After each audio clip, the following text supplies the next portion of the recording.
skeptic intent as Central Americans from a migrant caravan made famous by President Trump's angry tweets begin entering the asylum process from the U.S. border. They face a complex legal battle that most who have tried in recent years from their countries have lost. Just under 80% of the 15,667 asylum cases from El Salvador were denied from fiscal years 2012 to 2017, according to the Transactional Records Access Clearinghouse, a project with Syracuse University that monitors immigration data through public records requests. About 78% of the 11,020 Honduran cases and about 75% of the 10,983 Guatemalan cases were denied. Those trends could change as case law established in the last couple of years has helped more Central Americans show how their stories line up with requirements for asylum. There's a steeper hill to climb, I think, in the Central American cases, said Dana Lee Marks, a spokeswoman with the National Association of Immigration Judges. Involve cutting-edge legal arguments. The case law is still evolving.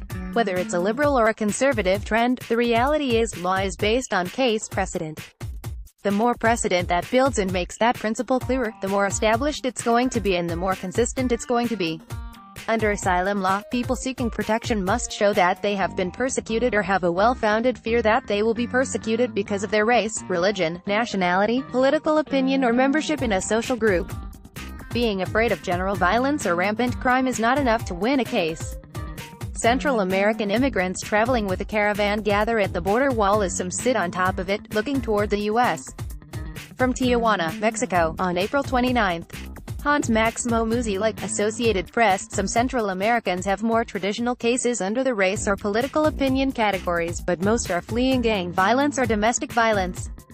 Such cases tend to require asylum seekers to show that the bad things that happened to them were because they are part of a particular social group.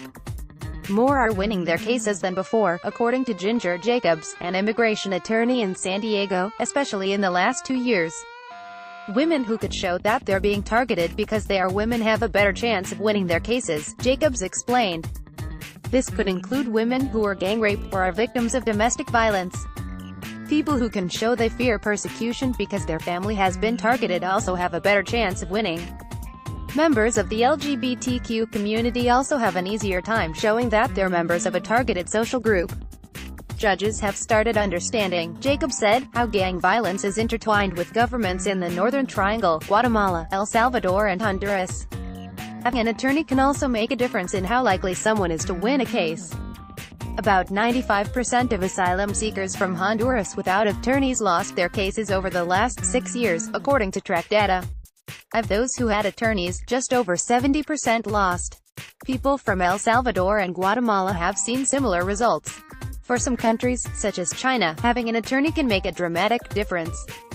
Nearly 79% of Chinese asylum seekers who didn't have attorneys were denied protection over the last 6 years, compared with just under 18% of those who did, according to track data. A track report found that immigration judges from the same court often differed drastically. In San Francisco, where Marks hears cases, the highest grant rate is 97.1% and the lowest is 9.4%. In Los Angeles, the highest is 29.4% and the lowest is 97.5%. In San Diego, the high and low are 88.1% and 46.2%. Credible testimony alone can be sufficient if it's consistent with the country's conditions, Marks said. That's part of why grant or denial rates among different judges vary so much. It's very hard to specifically pin down what is enough to meet your burden of proof. Matthew Holt, a San Diego immigration attorney, explained that he thinks about Central American cases as gang plus, meaning there's gang violence involved plus the person has a characteristic or took some kind of action to make him or her part of a protected group that is targeted by the gangs. The Central Americans we are seeing, their children, youth, young adults, lots of females and small business owners, Holt said. These are all these people that are trying to get ahead and they can't because the gangs in Central America are murdering them. 2 2013 cases set precedents that have helped make cases for people who testified against gangs or worked to stop gang violence. Rokia Brendan Enriquez Rivas witnessed gang members kill her father in El Salvador and testified against them. Then she fled to the U.S. Courts at first denied her asylum claim, but a Ninth Circuit decision found that someone who testified against a gang in court counts as a member of a social group. Holt said attorneys and asylum seekers have to keep fighting to make case law that protects the vulnerable, but he said he worries that the process would be too slow for many currently fleeing harm. Not everyone who loses their asylum case is deported from the U.S. Many apply simultaneously for protection under the Convention Against Torture and Withholding of Removal, options that allow the person to stay in the U.S. but do not allow that person to get a green card, travel outside the country and return, sponsor family members or naturalize.